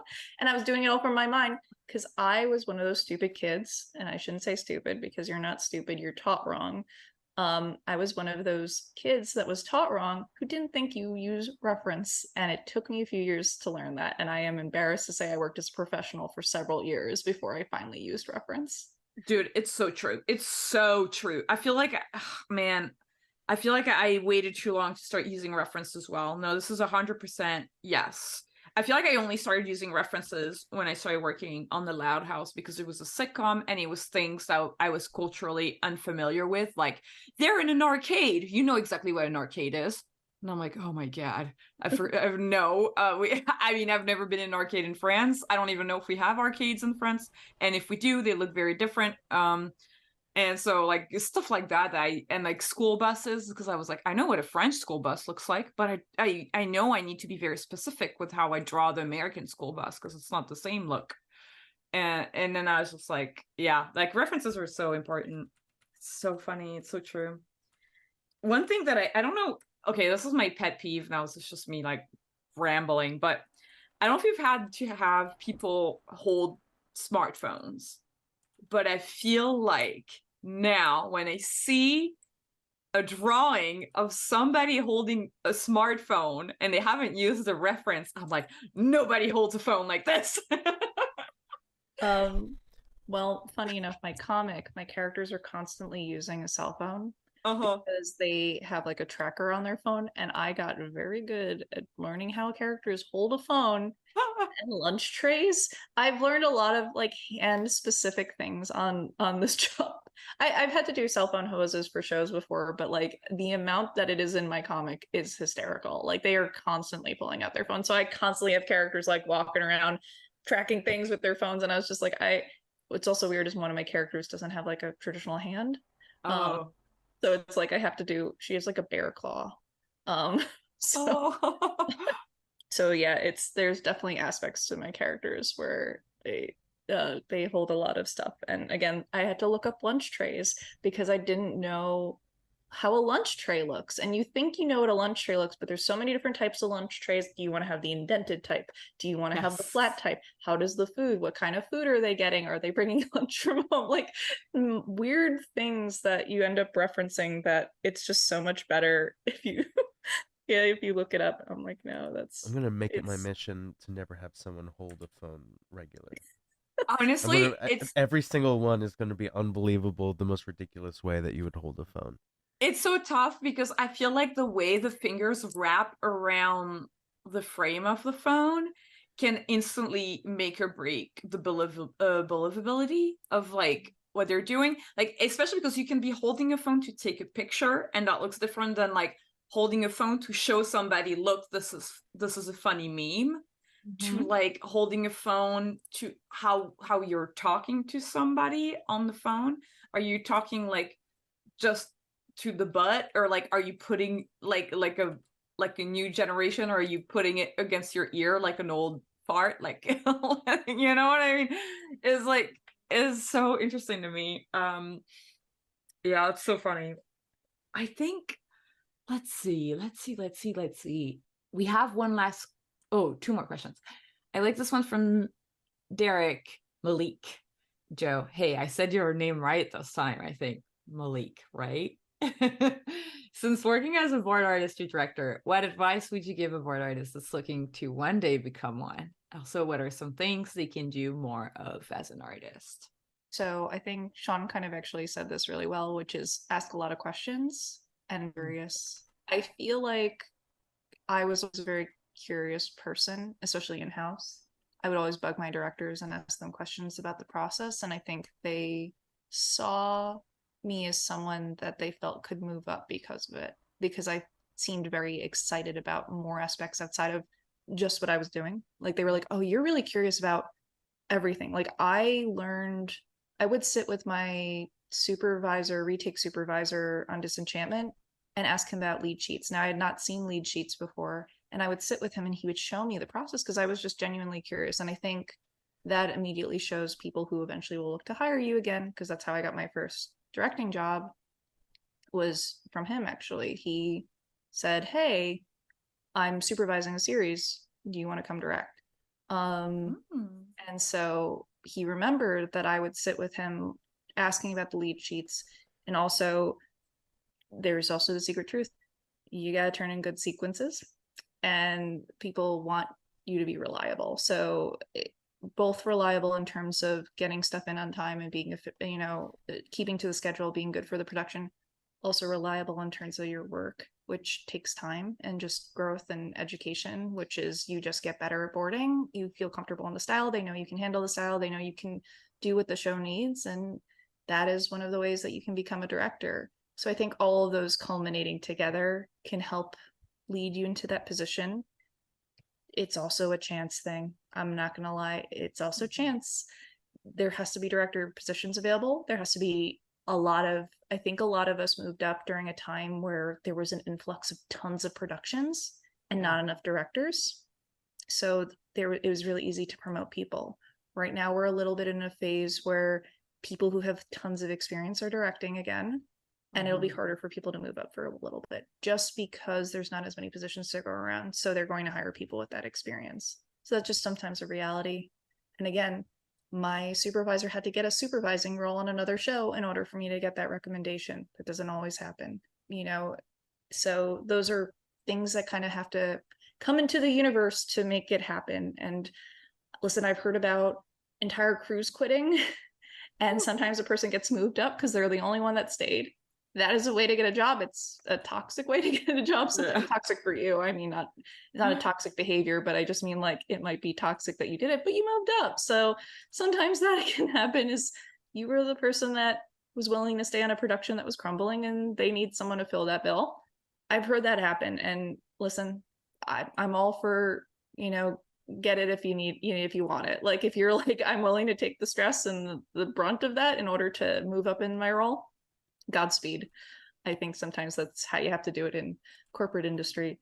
And then in terms of how to improve in a general sense with art, what we were just talking about, reference study, that's for me, that was the big one. It sounds silly, but I was like, the first time I looked at references, I got 10 times better as an artist, and it was embarrassing.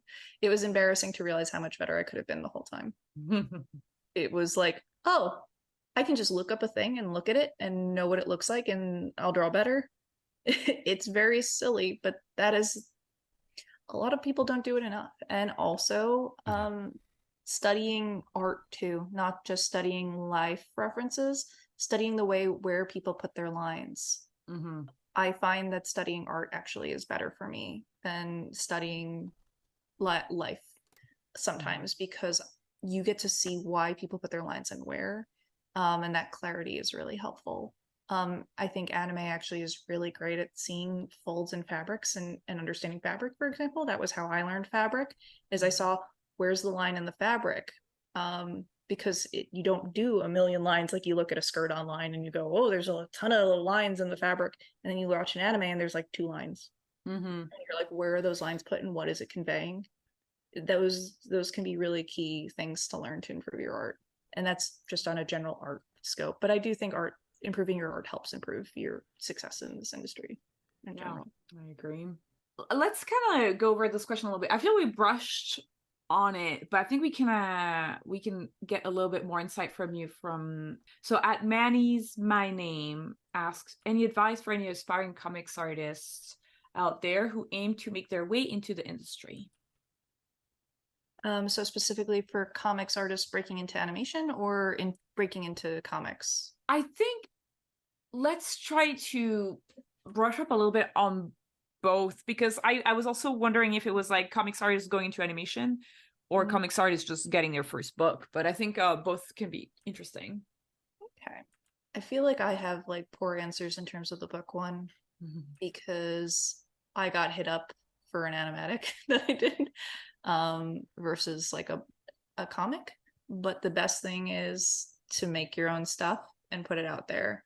It's really, for me, like as a comic artist that wants to break into comic, make your own comic, put it online, because comic jobs want to see comic samples. They want to see interiors. They want to see that they're cool seeing covers, but if you're only doing illustrations, they're not going to hire you to do a comic because they want to see if you know how to do an interior layout. So make your own comic, make your own webtoon. It's good ways. People will see how you tell a story. I know a few people that my agent reps because they saw a few pages from their comic and loved their layout sensibilities and then loved the story that they pitched. They did DV Pit is a really popular hashtag. There's a Discord channel for it now. If you want to do DV Pit, that's how you can sell graphic novels as well. You pitch under the tag, and agents look at what you've pitched, and if they like you, they'll contact you. If you want to be more proactive, you can put a pitch packet together and submit them to agents, but that is, or to publishers, but that's a little harder. I have a friend also who did an art book first, and now she's doing a children's book because publishers liked her artwork, and she just did illustrative work, but that's in the children's book section. So if you're more of a viz dev artist, children's books probably will be easier for you. If you're more of a graphic artist or storyboard artist, graphic novels are probably going to be more of your path. And then for comic artists breaking into storyboards. So the big difference between comics and storyboards is there's two: cinematographic language and looseness. So in comics, you do thumbs, and the thumbs are generally too rough for what I would consider good storyboard thumbs. And then your cleans are way too clean. So finding that in between is going to be a little tricky. Funny enough, going from boards to comics, I have to get more used to cleaning up my stuff than I'm usually used to doing. So, I mean, you don't have to. There's certainly comics that have a looser style, like these. I feel like Rodney's kind of an in-between where it's both clean and loose. Yeah, I'd probably have to clean it up a bunch though if it You don't were have to to. get published, and you know what I mean? If it were to get published. That's fair, but I feel like your style works really well where it can be loose. But I do feel like a lot of illustrative work tends to be pretty clean. But I think your style works really well, personally. But yeah, so I think that that's something that you kind of, for comic artists, will be hard, is loosening up. That your drawings have to be usually looser. I think comic artists tend to be a little too. Comic artists without that animation experience tend to have less strong shapes and silhouettes. Their stuff tends to be more realistic. And you can, for storyboards, you're going to want to have more of a flow, a gesture to your art. I think that that's a difference that I see versus artists from animation coming to comics, or people that have that experience. Now, some comic artists are just amazing and know that off the bat, but comic artists I usually find draw characters a little too rigid, and it's about finding that gesture instead is going to help you in story art. And in terms of cinematographic language, comic layout and storyboards are completely different.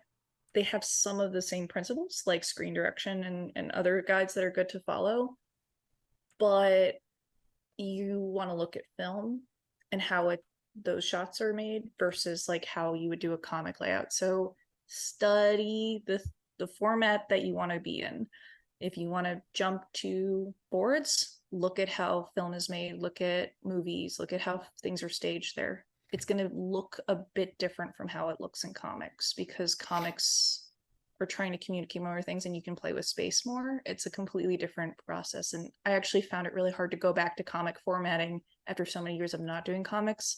After I did boards, because I just wanted to do little thumb panels. I was like, I want to do my movie panel. I feel safe here. And I had to like think about, what about verticals? What about, other different panels that kind of were more experimental, because I wanted to challenge myself to do more interesting things than I think what boards from a storyboard artist would, comic formatting would be in a storyboard sense, which is just flat, flat, flat. Yeah, 100%. I do feel like the page layout and being able to frame in different format, like different rectangles and squares, is so important, because you're always working with the same rectangle when you're in boards, but when you're in comics, you're gonna have all kinds of different shapes that you have to work with. Well, you working in comics is going to make you super adaptable for when we finally have vertical movie theaters like TikTok. Like, I know, where all right? the movies are in vertical.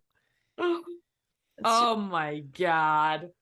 Also, I will say comic artists do have an advantage that other artists don't. And actually, something I realized, even working on my book while working in art, in an animation, you know how to draw things that you don't want to draw. And that is great. That is what we talked about earlier. That skill is so great to have. And comics do make you draw things that you don't want to draw because the story needs it. So that's, if there's one skill that's transferable between the two of them, that is a great skill to have. And other types of artists don't always get that experience. So it's really great to have that. Like if you're more of like, I do character portraits. And like, if you do character portraits, you're probably not drawing that bust that you didn't want to draw. Sure. So true. Well, we like to ask all of our guests how they, if they experience creative block, or, and if they, you know, and if you've experienced it, like, how does it feel like, and how do you deal with it? I feel like I am fortunate where I don't often, I guess where I have a block is sometimes how I want to execute things. If I have a creative block, that tends to be more of where it is, which I guess is a little bit what writer's block is, where it's not that you don't have ideas, it's that you don't know how to execute them. And I think for me, that's where my blocks generally happen. Time. And I think for me, getting out and doing something else, I actually find I break my blocks the most when I have another project going on and I'm avoiding the project I need to be working on by working on that one. It's silly, but I find I'm a multitasker. I generally have like 3 or 4 projects going on. I'll break story points all of a sudden on a story I've been working on for several years by working on something else that I want to be distracted from. It's helpful. I love that. That is so fun. That is such a fun way to end this episode, to like have multiple different things going on, so you can just always work on the one that you like the most. I'm trying to think, but you know what? Today we're just not going to do any segues. We're just going to go right into the end. So Via's been practicing with segues, and and the funny part is instead of not doing a segue, Via announces that she's not going to do a segue. I like it. It's my bit. It's my bit now. I hope somebody in the comments one day talks about it, because listen, I've been trying to get better at it, but sometimes my improv brain is just 0, and I'm just like, well, it's the end of the show. Hey YouTube, suggest some segues that V could have said right there. Yes. Comments. Tell me how I could have done a better job, and I'm gonna learn from you, listeners, because that's how you become a director. You ask questions. So, you know, you can always learn from anyone that's around you. You know what? That's I know everybody's just like, I don't know if it's secondhand embarrassment, Sean. Is it, or is it just funny? I hope it's not, you're not getting too embarrassed, but it's so funny because you're just continuing not to end the episode. With that, it's the end of this creative block. Liza, thanks for being our guest and sharing your story. Of course, thank you so much for having me. Oh my god. And thank you to our listeners. Follow us on social media at CRTV Block, where we ask for drawing prompts and questions to ask our guests. Huge thanks to our editor Clements for editing the podcast, and Marco for helping us produce the show. And I believe we have one more person to thank this week. Yes, we have a new team member, Ibuka. Hi, and thank you so much for being our video editor. We have somebody who's helping us putting out some short clips on YouTube Shorts, TikTok, and Instagram Reels. So we're super excited to have him on board. If you love our show, then support us on Patreon. Becoming a patron gets you early access to interviews and access to our Discord community. But another great way for you all to support us is to interact with our episodes by either commenting, liking or sharing our show. It helps a lot to get more ears on it. Click the link in the description of this episode for the Patreon. I've been your host, V. And I've been Sean. If I survive the COVID, I'll see you next week. No, I'm just kidding. I'll be okay. Keep being creative. I'll see you next week. Bye. Bye.